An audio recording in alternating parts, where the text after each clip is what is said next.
Bismillahirrahmanirrahim. Assalamualaikum warahmatullahi wabarakatuh. Waalaikumsalam warahmatullahi wabarakatuh. Alhamdulillah teman-teman sekalian, pada kesempatan ini Alhamdulillah saya bertemu dengan Bang Wahyu. Beliau ini adalah pemilik daripada rumah kucing atau Menkon ya. Iya. Ya, jadi pada kesempatan ini kita akan mengobrol banyak tentang bisnis beliau, tentang bagaimana seluk-beluknya perjalanan daripada bisnis beliau. Ya, bisa ya kita ngobrol ya Bang ya. Mungkin yang pertama kita ingin mengetahui itu latar belakang daripada Abang memulai bisnis ini. Oke, baik, bismillahirrahmanirrahim. Assalamualaikum warahmatullahi wabarakatuh. Perkenalkan lagi ya, karena tadi sudah sedikit dikenalkan, nama saya Wahyu Saputra. Jadi hadirin, saya memulai bisnis ini itu sebetulnya pertama kali di tahun 2013.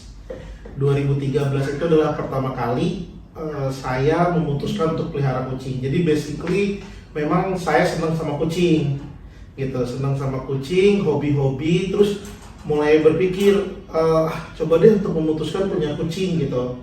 Kala itu masih kantor, masih kerja lah intinya, terus menjadikan ini awalnya hanya sebagai hobi dasarnya gitu. Terus kesininya ya hari demi hari jadi makin semangat untuk melihat, oh ternyata ada loh ya kucing ras dengan spek, dalam artian dia punya tubuh yang besar gitu. Karena kan kita juga nggak mungkin pelihara macan, singa ya, karena kan lebih gede dan itu termasuk hewan liar gitu. Nah, melihat kucing Maine Coon itu yang membuat saya berpikir, oh ini ada kucing yang besar tapi bisa dipelihara. Jadi basicnya awalnya di situ. Jadi belum jadi bisnis, baru jadi hobi ketika memulai. Jadi hobi, senang pelajarin behaviornya, dan waktu itu di Indonesia kucing jenis ras Maine Coon itu masih tergolong baru gitu ya, tergolong belum familiar sekali lah gitu ya. Sudah ada tapi belum familiar sekali. Nah, baru saya seriusin menjadi sebuah komoditi usaha, baru saya seriuskan. Itu niatnya bukan dari sisi uang sebetulnya, tapi bagaimana mensiarkan, terus juga mengenalkan banyak orang terhadap ada salah satu jenis kucing ras yang namanya Maine Coon gitu.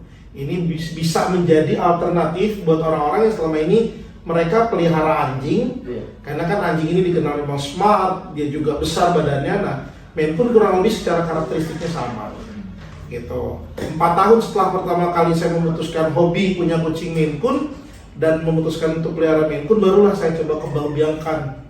Jadi benar-benar dari satu betina, terus ada temen nih punya jantannya, boleh nggak kita sharing? Kalau di dunia peternakan kucing itu namanya joint breeding lah. Jadi kamu punya jantan, saya punya betina, kita breeding lah gitu, kawinkan gitu. Awalnya juga belum dilepas adopsi gitu, ya udah seneng aja gitu kan. Udah 2, lahir udah 5, anaknya besar-besar, terus juga makin banyak lagi. Oh ternyata ini sebaiknya untuk dilepas adopsi. Pun di awalnya lepas adopsi itu hanya ke teman-teman sekitar aja bantu gitu. Nah, ketika sudah mulai dibesarkan menjadi sebuah entitas usaha, ada perizinan, ada karyawan, ada tim kipernya yang ngejagain buat breeding, barulah di situ ada charge dari biaya adopsi, kayak gitulah kurang lebih. Jadi sebenarnya historicalnya itu dari 2012-2013, saya agak lupa itu pertama kali. Tapi kalau memang difokuskan untuk dikembangbiakan dan juga dipublish ke orang itu dari 2017-2018 gitu, itu pertama. Dan kalau dari sisi legal hukumnya sudah menjadi sebuah perusahaan itu di 2 tahun terakhir ini. Kayak gitu sih. Masya Allah, luar biasa ya perjalanannya. Ya mungkin kira-kira tantangan yang dihadapi ketika mulai itu apa saja itu? Kalau bicara tantangan, malah lebih banyak tantangannya sekarang ya dibanding dulu. Kalau dulu karena perasaannya memang breeding ini atau juga mengembangbiakan ini lebih kepada hobi saja gitu. Tantangannya nggak ada targeting juga gitu. Betul. Nah, ketika sudah mulai menjadi sebuah unit usaha, pasti ada tanggung jawab yang harus dilakukan. Ya tantangannya mulai terlihat sekarang ini gitu kan. Gitu. Kalau sebelumnya tantangannya apa ya? Tantangannya nggak ada sih. gitu. Karena kucing Maine Coon ini termasuk kucing yang cukup mudah pemeliharaannya, nggak sulit dia, dan cukup mandiri, nggak rewel, nggak gampang sakit, udah gitu juga nggak mesti ditemenin sering-sering juga gitu.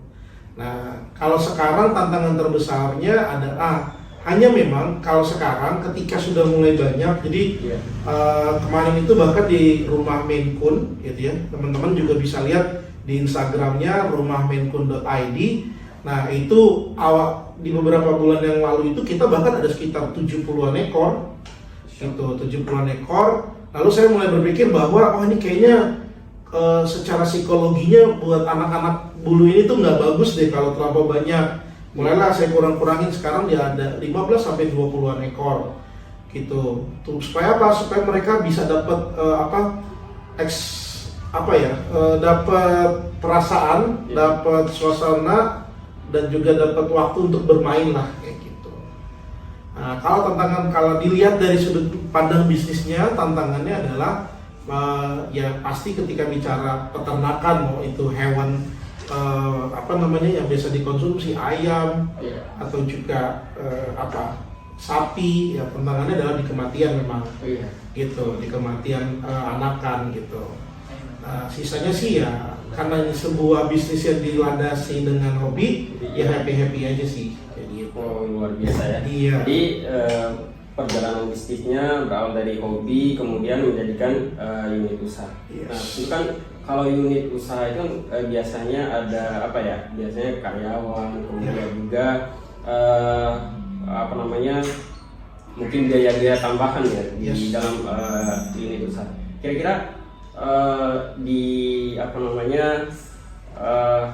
awal mulanya jadi unit usaha itu kira-kira berapa karyawan? Jadi pertimbangan saya waktu pertama kali ini menjadi dipublish menjadi usaha gitu ya, memang supaya lebih besar, dan sebenarnya rumah Maine Coon itu core usahanya tetap breeding, hanya sekarang juga kita punya second, kalau kita sebutnya itu adalah keran barunya gitu kan, bisnis tambahannya atau bisnis sampingnya itu ada namanya pet service. Jadi di luaran sana kita udah tahu pasti banyak juga yang sudah pelihara hewan, mau itu dia anjing kah, mau itu kucing kah, kelinci kah, otter kah, atau apapun gitu kan. Nah, yang kita baru masuk nih 6 bulan terakhir itu kita adakan pet service-nya. Kalau pet service itu ada layanan buat mandiinnya, groomingnya lah istilahnya, lalu juga kebutuhan pakan dan lain-lain. Tapi tetap batang tubuh usahanya adalah di breeding. Nah, di awal itu karyawan di rumah Maine Coon itu 2, hanya kiper aja gitu, kiper itu yang menjaga ya. Nah, sekarang total karyawan mungkin ada sekitar 13-15 kayak gitu. Karena baru beberapa waktu terakhir ini juga kita mulai gencar memainkan digital marketingnya lebih gila lagi gitu. Kayak gitu sih. Iya, Masya Allah. Ya dari 2 karyawan kemudian meningkat ya ini jadi sebuah kemanfaatan buat orang lain juga kan. Alhamdulillah. Kan di luar sana ya mungkin ya kita tahu bisnis Maine Coon ini ya mungkin bukan di sini aja ya. Kira-kira bagaimana Bang Wahyu itu mengidentifikasi peluang-peluang yang ada di bisnis ini? Yang pertama, kalau kita lihat secara general, memang orang yang membreeding atau juga yang mengambil keputusan untuk berbisnis di dunia cattery atau breeding kucing ras itu banyak gitu. Apalagi semakin spesifik adanya kucing ras khusus Maine Coon, itu di luaran juga sebetulnya sudah banyak. Nah, ya tadi terkena apa yang membedakan dan juga bagaimana mengidentifikasinya, karena based on-nya adalah dari hobis. Jadi memang sekarang visinya rumah Maine Coon itu sendiri adalah one stop service gitu. Jadi ketika ada orang di luar sana tiba-tiba pengen punya keinginan nih, saya pengen deh pelihara kucing, atau juga ada yang kemarin, Mas, ini anak saya nih hampir tiap hari nanya mau pelihara kucing pak setiap hari. Nah mereka kan ada berpikir, ini selain kucing apanya lagi gitu kan. Terus kalau kucingnya sakit seperti apa, lalu harus bawa kemana, yang perlu disiapkan apa. Makanya one stop service itu yang kita buat gitu kan. Jadi memang kita breeding kucing dari yang berkualitas gitu kan. Ini kalau di sini teman-teman, ini sebagian besar adalah kucing-kucing yang memang saya langsung import juga dari luar gitu. Kucing ras Maine Coon yang saya import dari luar. Apa nggak ada di sini bang? Ada gitu, tapi ada beberapa kriteria yang saya pengen aja dapat dan itu senang, oh ini kayaknya bagus gitu. Di Indonesia belum ada, jadi saya masukin. Lalu selain itu apa? Ya tadi setelah udah punya kucing, pasti kan bingung kan nih kucingnya kotor nih, mau groomingnya gimana? Maka kita sediain juga layanan itunya. Terus kucingnya lagi kenapa nih ya? Kok kira-kira begini ya? Makannya gimana? Nah, makannya kita juga bisa sediakan. Ada tim delivery-nya ya sebentar. Lalu bahkan karena sekarang dunia digital lagi gila-gilaan, ya, betul. Kalau ngikutin akun Instagramnya rumahmaincoon.id, kita sebulan sekali itu selalu ada live session namanya, itu konsultasi gratis sama dokter hewan yang memang mitranya Rumah Maine Coon. Jadi kalau keluaran kita jangan keluar deh. Contohnya kita konsultasi di salah satu platform gitu kan. Sekarang kan banyak ya platform kesehatan yang juga bisa konsultasi sama dokter hewan, ya, kayak Halodoc atau apapun gitu kan. Nah, tetapi itu berbayar. Gitu. Yeah. Nah kalau di Instagram kita bikin modelnya kayak live. Nah di live tersebut boleh tanyakan pribadi kondisi kucingnya, boleh tanyakan secara general. Pokoknya ada waktu 1 jam kita spare. Ini konsultasi gratis deh. Gitu. Mau berobat gratis, ayo silakan gitu. Nah, kalau visi terbesarnya, kenapa ini harus jadi usaha? Karena saya secara pribadi itu punya visi pengen punya rumah sakit hewan besar dan gratis. Dan itu tidak bisa dijalanin ketika dilakukan disambi, cuma jadi ya sekedarnya hobi aja gitu kan. Harus dilipat dan dilipat lagi gitu sih. Gitu gambarannya. Iya. Jadi teman-teman di Rumah Maine Coon ini ada tadi visinya apa tadi? One stop service. One stop service. Jadi teman-teman yang punya hobi memelihara kucing atau juga kucing ras ya. Kucing ras apapun. Iya. Jadi teman-teman bisa mengikuti IG dari kita saat ini di Instagram rumahmaincoon.id. Terus juga kalau untuk yang service pet service-nya ada RMC Pet Care, RMC Pet Care gitu kan. Itu benar-benar buat ngebantu deh teman-teman semua, atau memang mereka yang di luar sana butuh jasa untuk, bahkan kemarin nih yang kita lagi siapkan produk launchingnya adalah pet cleaner. Jadi nanti akan ada tim kita yang bisa bantu bersihin kandang, sterilisasi ruangan, pokoknya happy untuk punya peliharaan aja dulu gitu. Karena gini, kenapa saya memutuskan untuk mengambil pasar atau market di hewan peliharaan? Karena pertama, semua lini bisnis yang bergerak di hobi itu punya market loyalnya yang tinggi. Oke. Ya sekarang kita tahu, dulu ketika ada macam batu itu kan, batu bacan, para penghobi itu gila-gilaan bisa puluhan ratusan juta, nggak masuk akal untuk sebuah batu. Tapi kenapa? Kenapa ada pasarnya? Karena itu hobi. Atau juga mobil antik yang secara value mobilnya mungkin udah di angka di bawah 100 juta, tapi karena tahunnya lama bisa 200-300 juta. Itu hobi. Semua market hobi itu punya market loyalnya sendiri gitu. Itu yang saya lihat. Sama ketika bicara hewan, trennya, apalagi kemarin makin menggila itu ketika pas mulai COVID awal. Gitu. Betul. Jadi di COVID awal itu market orang yang memang pengen pelihara kucing itu tinggi banget. Gimana enggak? Karena kita dicoba untuk bikin terbiasa dengan adanya WFH gitu kan, bekerja di rumah. Kita juga nggak tahu kalau kita pulang ke rumah ada anak, ada istri gitu kan, ada keluarga ya, buat kita nggak boring mungkin gitu kan. Tapi buat orang yang memang biasanya 2 sehari gitu kan, cuma punya waktu 2-3 jam cuma balik ke apartemen atau juga balik ke kosan, setelah itu kerja lagi. Yes. Jadi waktu COVID itu apa namanya usahanya naik ya. Yes. Jadi ini juga mungkin dari pertanyaan karena pada masa-masa COVID itu kan masa-masa kalau dilihat yang kita lihat kan orang tidak bisa kemana-mana, tidak ada pergerakan. Jadi justru itu menguntungkan di rumah Menkun. Ya, betul. Iya. Sebenarnya titik balik rumah Menkun dikenal oleh banyak orang Ya. itu pertama kali adalah ketika 2018 kita ketimpahan durian runtuh gitu kan. Jadi Mbak Kahiyang, anak putrinya Pak Jokowi itu lagi cari kucing, langsung juga kontak kita dan datang lihat dan adopsi beberapa ekor dari rumah Menkun. Pasca dari situ seperti durian runtuh memang, karena efek dominonya. Jadi ada beberapa kucing di rumah Menkun yang ada di istana sih. Saya nggak tahu sih sekarang masih ada atau tidak gitu ya. Tapi efek dominonya adalah orang mulai mencari gitu kan. Dan Menkun pun sesuai dengan apa yang saya harapkan, mulai banyak orang kenal gitu. Terus di COVID naik lagi putarannya. Kenapa? Karena mulai banyak orang yang WFH.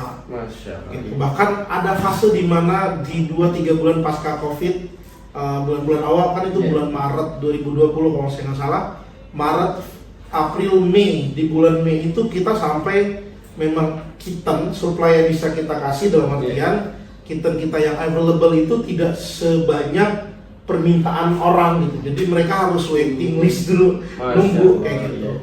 Ya lagi-lagi ini tentang bagaimana ada momentum. Jadi kalau kita sangkutkan dengan bisnis itu kan memang bisa kita create sendiri, bisa juga kita bergerak berdasarkan momentum gitu kan. Atau memang kita create sendiri, momentumnya kita buat. Gitu. Contoh bisnis yang berdasarkan momentum ya kayak sekarang lagi viral nih, Fajrin, teh-tehan, teh wangi, teh apa, mulai menjamur gitu kan. Nah ini yang saya bilang bisnis berdasarkan momentum. Gitu. Ada juga bisnis yang memang momentumnya dibangun sendiri, gitu. Jadi memang kita bertahan ketika ada momentumnya digulung sendiri, dibangun sendiri. Saya memutuskan untuk ambil yang pertama gitu dari beberapa bisnis yang saya jalankan. Tapi kata kuncinya karena bisnis hobi sih. Bisnis hobi pasti ada pasarnya, tidak akan kehilangan pasarnya, gitu. Oh, berarti ketika kita melihat peluang di situ ada hobi, jadi insya Allah bisnisnya bisa bertahan lebih. Yes, betul. Mungkin ini ya, tadi udah disinggung juga sedikit tentang yang membeli ya. Yes. Nah, jadi pertanyaannya mungkin kira-kira udah berapa banyak yang terjual juga, siapa aja sih yang mungkin yang bisa beberapa orang lah yang bisa disebut, ya mungkin yang teman-teman yang kurang supaya teman-teman yang mau membeli ya bisa yakin gitu. Jadi yang pertama berapa banyak saya nggak inget sih, tapi mungkin udah ribuan ya. Gitu udah ya, kalau sebulan waktu itu rata-rata di 15 sampai 20 ekor, tapi yang dari sebelumnya juga sudah mulai banyak. Ya mungkin sih udah ribuan kali ya, gitu hitungan saya gitu. Terus siapa saja yang tadi saya luruskan sendiri ya. Jadi memang yang membedakan rumah Menkun dengan yang lain itu adalah memang kita mencoba membangun akad yang jelas. Jadi ini memang akad yang kita bangun bukan akad jual beli, akad adopsi. Jadi seperti kayaknya kita mengadopsi anak itu kan juga ada akad di awal, gitu. Akad kalau kita adopsi anak ada akad sekian yang harus diberikan kepada pantinya gitu kan, untuk jasa dan lain-lain. Tapi akadnya adopsi. Kenapa? Bedanya apa mas? Orang akad sama-sama aja kok. Sebagai customer, sebagai orang yang datang mau cari kucingnya, mereka juga harus spend uang, harus keluarkan uang. Jelas beda. Nah, kenapa jelas beda? Yang pertama, ketika ada orang yang mengadopsi kucing di rumah Menkun, saya khususnya dan juga teman-teman masih mempunyai tanggung jawab untuk menanyakan bagaimana kondisinya, bagaimana dia diperlakukan. Kalau kita akadnya jual beli, setelah akad uang diterima terus juga barang diterima, saya tidak bisa untuk menanyakan lagi. Itu yang sudah putus ya. Sudah putus. Karena dasarnya ini ada tanggung jawab dengan makhluk hidupnya juga. Jadi si beberapa adopter istilahnya, mereka yang mengadopsi itu pun secara berkala rumah men pun tanya memang gitu, Kak gimana kondisi anabolnya, Kak ada apa gitu. Bahkan kalau ada kebutuhan sakit apa, nah kita biasanya juga memberikan masukan dan lain-lain. Pokoknya itu akadnya. Adopsi itu bukan berarti free, ya bisa. Ya kalau dijelaskan awal ini free adopsi jelas bisa dikatakan tanpa berbayar. Tapi di sini adopsi memang ada berbayar. Kenapa masih ada berbayar? Pertama kan ada tanggung jawab untuk buat teman-teman yang memang dipekerjakan di rumah Menpun. Lalu juga ada tanggung jawab untuk kita memberikan yang terbaik secara pakan, secara servis buat mereka. Dan kucing-kucingnya di sini pun kita servis dengan kasih makan wet food protein gitu kan, wet food kalau istilahnya. Jadi makan dagingnya ada sendiri gitu. Dan ini kan harus kita sediakan kayak gitu. Jadi persepsinya itu harus diluruskan. Bedanya antara membeli, kalau membeli putus, bahkan yang ngebeli, yang mengadopsi kucing-kucing baik itu pejabat dan lain-lain, sampai hari ini pun saya tetap bertanyakan juga bagaimana kondisinya. Lalu siapa saja? Saya pertama belum ada izin untuk nyebut-nyebutin namanya. Khawatir ketika ini saya sebut diklaim sebagai sebagai media untuk promosi rumah Menpun, sama sekali nggak ke arah situ gitu ya. Tetapi banyak dari kalangan public figure, banyak juga dari kalangan pejabat. Alhamdulillah, kalangan pejabat yang paling berasa sekali itu adalah ketika Pak Jokowi adopsi di rumah Menpun. Teman-teman bisa lihat di Instagramnya rumahmenpun.id, itu juga ada kok, saya masih juga posting. Nah dari situ banyaklah pejabat-pejabat yang juga anggota dewan gitu kan yang adopsi di sini. Terus juga mereka-mereka yang hobis gitu, pengusaha dan lain-lain. Terus juga ada juga yang memang mereka berusaha pengen untuk ikut breeding, boleh nggak Mas Wahyu? Bisa juga gitu. Belajar sama-sama. Ada kerjasama atau bagaimana? Nanti ada kerjasama namanya mitra breeding rumah Menpun gitu. Jadi bisa jadi peluang tambahan lah untuk yang lain kayak gitu. Iya. Jadi ini luar biasa ya. Jadi hasilnya yang sangat luar biasa. Kemudian juga teman-teman yang punya hobi yang sama ya, memelihara hewan yang berupa kucingnya, jadi bisa menghubungi rumah Menpun ya. Jadi teman-teman yang butuh kayak servis juga Pak? Iya, pet service. Jadi silakan menghubungi rumah Menpun ini. Jadi banyak layanan yang disediakan oleh rumah Menpun ini. Mungkin ketika bertransaksi dengan rumah Menpun itu kira-kira apa sih yang bisa teman-teman itu dapatkan? Misalnya kayak yang udah satu kali transaksi udah jadi ada gratis atau apa gitu. Jadi campaign-nya tiap bulan selalu beda-beda. Oh begitu. Selalu beda-beda. Dan ya sebenarnya paling gampang dan paling simpelnya bisa lihat di Instagramnya sih, rumahmenpun.id. Kita cukup aktif di situ dan memang marketing tools yang kita gunakan adalah sosial media gitu. Karena sekarang semua apa-apa sudah sosial media kok gitu. Pakai apa-apa udah sosial media. Betul. Kayak gitu sih. Jadi di media sosial sekarang kan udah sangat luar biasa ya. Jadi rumah Menpun ini udah alhamdulillah bisa beradaptasi dengan kemajuan teknologi. Jadi mungkin pertanyaannya terakhir mungkin apa sih saran untuk teman-teman yang baru mau berusaha Oke. mendirikan sebuah usaha baik di pet shop atau bisnis-bisnis lain. Oke, tadi hampir sebagian besar pembahasan kita mengenai profil Rumah Mainkun jadi ya. Ya. Nah, kalau bicara tentang bisnisnya, dan ini sebagai closing statement dari saya sih, kalau saya mencoba melihatnya ya, untuk jenis usaha apapun, kita tuh perlu melihat opportunity, dan yang paling penting usahanya apapun ini ya. Ada teman-teman yang mulai dengan usaha makanan, ada teman-teman yang mulai dari usaha jasa mungkin, desain dan lain-lain. Ada teman-teman yang mulai usaha dari perdagangan, manufaktur dan lain-lain. Kuncinya cuma dua. Yang pertama itu konsisten, yang kedua itu persisten.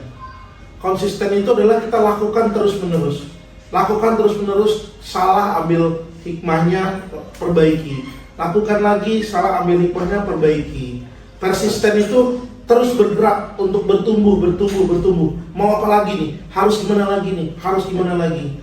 Bagi sebagian orang, melihat orang yang memang bagi orang mungkin lihatnya adalah, wah nih mimpinya ketinggian, wah kegedean. Sama ketika pertama kali saya mencoba menyampaikan ide-ide terkait, saya pengen jadi breeder yang begini. Banyak juga yang menganggap itu, wah ini kegila kali ya atau gimana. Tapi ini adalah kunci dari persisten. Kenapa? Karena ruh dari bisnis itu adalah semangat dan juga goals. Kalau kita kerja, misalkan ada Fajri ngajar misalkan, mengajar. Setiap hari sudah ada to-do listnya, apa yang mau dilakukan, pencapaian target dan lain-lain. Semua sudah disiapkan oleh tempat ngajar gitu kan. Tapi ketika kita berbisnis, kita tidak punya orang yang mendirect kita. Kita tidak punya orang yang mengendalikan kita. Lalu apa yang mengendalikan kita untuk terus bergerak? Yaitu adalah goals, mimpi kita. Jadi mimpi kita itu yang membuat kita harus bergerak. Ketika jatuh ya bangun lagi, nggak ada pilihan. Gitu. Jadi jatuh bangun lagi. Itulah konsisten persisten. Bisnis apapun, bisnis apapun. Lalu persistensi itu menjadi bagian yang membuat kita bisa besar atau tidak. Gitu. Banyak orang yang bisnisnya bertaburan, tapi 1, 2 mati. Ini nggak akan kemana-mana. Kayak gitu. Jadi persisten harus terus menerus. Gitu. Makanya di luar bisnis Rumah Mainkun ini, bisnis saya yang lain, saya lakukan sudah lebih dari 5 tahun. Gitu, tanpa memutuskan untuk quit dari bisnisnya. Kenapa? Karena mungkin juga karena saya tipe orang yang penasaran, masa iya sih nggak bisa, masa sih nggak berhasil, masa sih nggak begini. Pasang surut itu pasti akan ada, gagal wajar, tapi juga lakukan aja terus, lakukan lagi, gagal, lakukan lagi, rugi, lakukan lagi. Gitu. Orang-orang yang ngelihat Rumah Mainkun hari ini, yang dia lihat adalah histori portofolio terbaiknya saja kan. Mereka tidak melihat bagaimana satu sampel, bagaimana ketika saya memutuskan ngimpor kucing, nyampe di Jakarta, kucingnya mati, ruginya bukan 1-2 juta, bisa 30-40 juta. Itu tidak menjadi portofolio yang mereka lihat. Yang mereka lihat adalah portofolio bagaimana yang oke aja. Semua bisnis sama pasti. Gitu. Jadi lakukan aja, rugi ya wajar gitu. Sekarang kita tidak bersekolah, sekolah bisnis terbaik itu ya adalah dari apa yang kita lakukan gitu. Jadi kalau ini konteks bincang kita adalah bincang bisnis, statement dari saya buat yang nonton biar ada sesuatu yang teman-teman dapat dari bincang bisnis ini. Apa yang saya lakukan itu bukan semata-mata karena beruntung atau juga karena COVID jadi naik, bukan karena itu, karena memang saya sudah memutuskan ketika saya putuskan untuk menjalankan bisnisnya, saya lakukan ini berusaha sekonsisten mungkin di tengah ada badai, pasang surut, dan terus berusaha. Nah, bahkan sekarang di 3 bulan terakhir, saya menjadi tambah secara value yang saya bawa ke diri saya sebagai wirausaha. Oke deh, mungkin bisnis gue belum bisa menghasilkan apa-apa secara income atau juga secara pendapatan atau juga secara aset yang bisa saya punya gitu. Tapi bagaimana bisnis kita itu bisa memberikan peluang untuk orang lain bekerja. Kenapa? Kenapa itu yang saya pikirkan? Makin kesini kita melihat bagaimana makin susah cari kerja. Iya. Gitu. Jadi itu yang perlu saya Jadi saya sekarang tuh kalau cuma dapat sedikit dari apa yang dari yang dihasilkan, ya nggak apa-apa. Yang penting 12 orang yang sudah kerja di sini udah oke belum? Oke. Bulan depan kita akan nambah lagi nih 2 orang. Udah dapat udah ini oke belum gitu. Ya oke. Itu aja udah menjadi satu. Ya mudah-mudahan ini terus ada doa orang-orang lain kan? Amin. Karena ada orang yang bekerja, tentu ada doa orang-orang di rumahnya gitu. Betul. Kayak gitu. Jadi itu value-nya sih. Ya. Jadi lakukan yang terbaik, konsisten, persisten, lakukan lagi. Jangan gampang menyerah. Itu mungkin sih closing statement dari saya. Masya Allah. Jadi teman-teman, intinya yang pertama yang bisa kita ambil adalah kalau mau berusaha, yang pertama punya mimpi, ya. Orang tidak akan bisa bergerak kalau tidak punya mimpi. Kemudian yang kedua konsisten, ya. Tentu orang yang istiqomah pada satu bidang usaha, ya. Satu bidang usaha itu pasti suatu saat dia akan ada di puncak. Kemudian yang terakhir apa tadi? Persisten. Ya, persisten. Bertahan. Ya, terus bertahan ketika ada sesuatu yang menghalangi atau ada penurunan, ada kegagalan. Nah, itu adalah hal yang biasa dalam dunia bisnis, ya. Jadi teman-teman, Bang Wahyu ini memiliki banyak unit usaha, ya, bisnisnya. Ya, mudah-mudahan bisnisnya berkah dan terus berkembang maju dan bisa memberikan manfaat untuk banyak orang, ya. Jadi untuk ngobrol kita kali ini, ya, untuk Rumah Menkun, ya, mudah-mudahan ke depan lagi kita bisa bertemu lagi, bisa ngobrol kembali dengan unit usaha baru mungkin atau kita ngobrol-ngobrol banyak tentang bisnis yang lainnya. Oke. Terima kasih kepada Bang Wahyu atas ilmunya. Mudah-mudahan ini bisa bermanfaat untuk kita dan teman-teman semua yang ingin membangun sebuah bisnis. Oke, wassalamualaikum warahmatullahi wabarakatuh. Waalaikumsalam warahmatullahi wabarakatuh.